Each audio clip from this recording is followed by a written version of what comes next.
So you mentioned two extremely important topics in the world of startups, and of course we know that the idea is worth 1% and execution is worth 99%. Now you are aware, I think you are, of what it means to work with perseverance and consistency for many, many years. What I see, and I'd like to share this with you, is that maybe among people aged 35 and under, let's say down to 22, there's a kind of desire and a sense of chasing after instant gratification, as they call it in America or the UK. That is, young people who want or aim to become millionaires or billionaires as quickly as possible within a very short time frame. And yet we've seen just how fast-paced these environments are by default. So the value of perseverance is definitely something that an entrepreneur must have inherently. On the other hand though, and you mentioned artificial intelligence, in your opinion, I'm looking a bit at the foreign market. How many years is the gap between Italy and the United States, England and China in terms of, let's say in terms of awareness and adoption of artificial intelligence? Because after all, these are two things that go hand in hand. Let me explain better. As of today, companies like Anthropic and similar ones have extremely high, powerful market valuations, especially on the private equity side, even though they don't actually have such significant revenues. This is the weight of artificial intelligence. So, three topics. One, the value of perseverance as you see it. And then, how does this connect to these startups, to this idea of quickly turning millions of young people into entrepreneurs? Second, the gap, if it exists and in what way, between Italy and abroad when it comes to artificial intelligence. And then the third thing, maybe objectively today the market, and here we return to the topic of scalability, rewards you much more if you are installed at many clients in many organizations rather than if you have generated huge revenues. So these three topics, in my opinion, are very interconnected.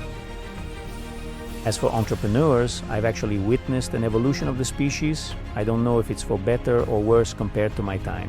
Back then, an entrepreneur was someone who focused on the business, on bringing a product or service to market, and that was the purpose of a lifetime.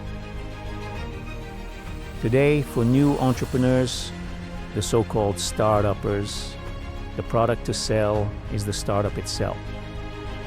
In other words, the goal isn't to build a story of value around a product or service, but rather to achieve an exit. Well, that doesn't get you very far.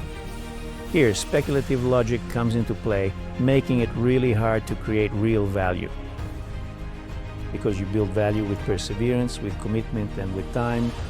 That's why, as I was saying, there are so many startups today, but finding successful ones is rare.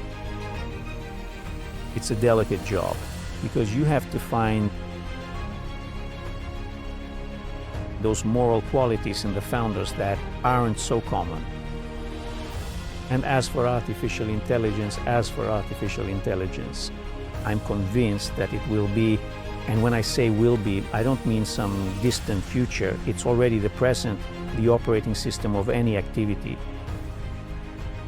Before we used to start, or actually even today we still think about it, the Windows operating system, the Apple operating system, the Samsung operating system. Artificial intelligence will be the only operating system on which all software applications will be based. And so if we start from this important premise, not tomorrow but today, it's essential to thoughtfully embed this into the very DNA of every company. These new tools, so as not to be caught off guard, so as not to fall behind. Time, as we said earlier, is for me the primary element of success for any entrepreneurial activity. Today, especially in recent years, we've seen everything accelerate in terms of evolution.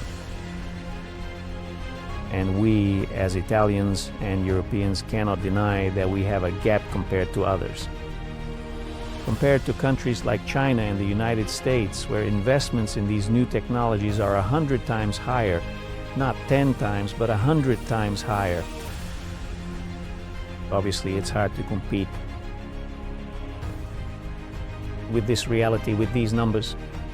What we can do, however, is at least adopt what others make available to us in a creative way, and that's more or less what we've done ourselves at iPratico. We didn't invent Apple or the iPhone. So we took what was available at that time, what we considered to be a winning solution, and we shaped it to fit the needs of a specific sector, the restaurant industry, creating our own solutions on that platform. A solution that allowed restaurant operators to be faster, more efficient, with leaner processes, and to optimize business results in their restaurant operations.